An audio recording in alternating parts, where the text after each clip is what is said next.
I love this movie!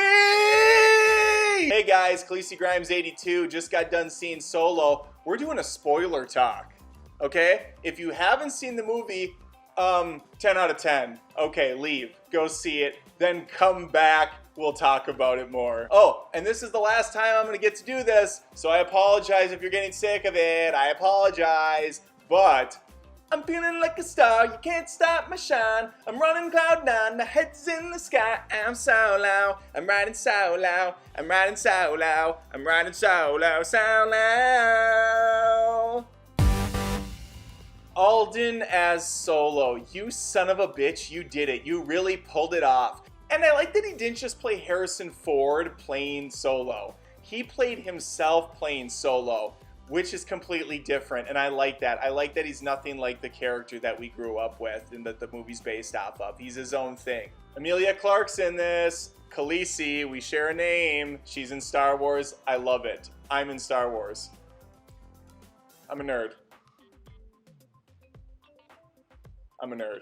Okay, the movie starts off with Solo. He's in trouble. He owes money to someone. Shocking, right? I thought it was so fucking cool when he goes into the sewer system and up comes this giant bedazzled turd and it looks at him and she's like, Isabola Balaga, where is my money, Solo? Did I see a baby Rancor at one point in this? I think I did. I think I saw a baby Rancor. I think it was there. It was awesome. I got a little bit of prequel flashes from this when he goes into a club and there's a woman singing, and then there's a jar with some weird puffy brain thing next to her singing also. She's like, and he's, I was so waiting for those wonderful Lucas CG characters to come out. That fat little alien lady with the big lips.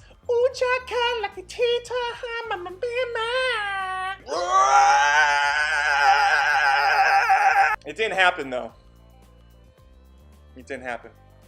Missed opportunity. I want to get to this before my dick explodes with too much cum filling up, but holy shit, Darth fucking Maul is in this.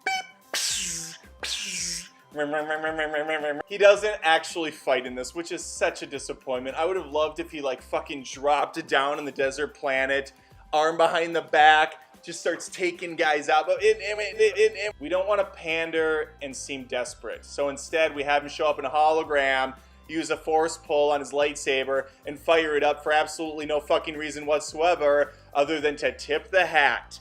And this movie's chock full of hat tips to the audience, which I love, which I think is great, which I love, which is great. We got a Chewbacca versus Han Solo fight sequence like they're in the Avengers. It was awesome. There's a lot of death in this, a lot more than I was expecting from characters that I was just starting to fall in love with. I hate and I love how Disney subverts expectations.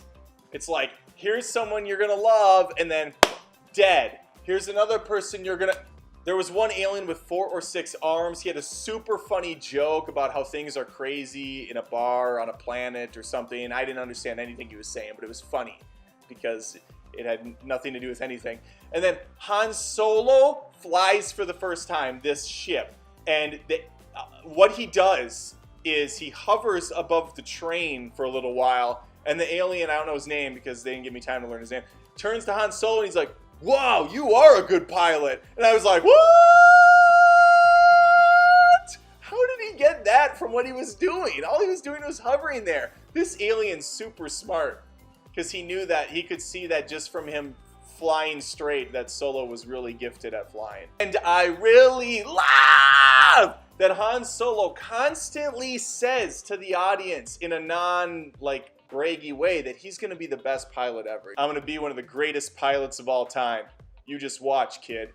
Don't get cocky. The final 20 minutes, holy shit, yes. Double crosses, triple crosses, quadruple crosses, left and right. Subvert expectations. You think Solo's good? He is. You think that Woody Harrelson's character's bad? He is. You think Solo's girlfriend, Kira, is good?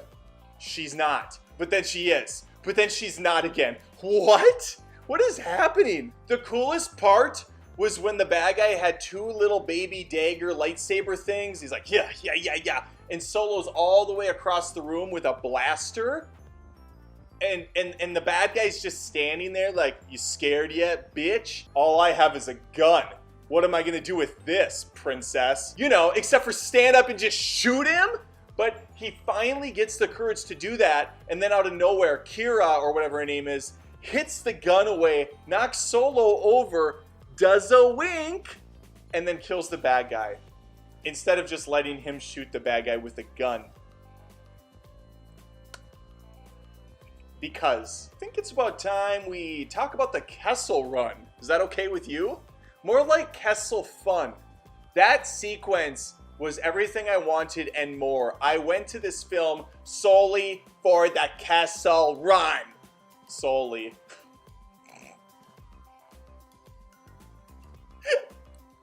I'm such a nerd. He flips the ship, knocks out a TIE fighter. He Tokyo drifts on the bottom of a asteroid or something. There is so much going on here, and I really thought it was great. So what's next? Where do we go next from here? Well, it sounds like there's gonna be a movie with Darth Maul. I mean, I'm not a history major, but I'm pretty sure he was cut in fucking half in the prequels. And I know the comics came out and they brought him back. He's not fully dead. He's like a robot or something, but those aren't canon anymore.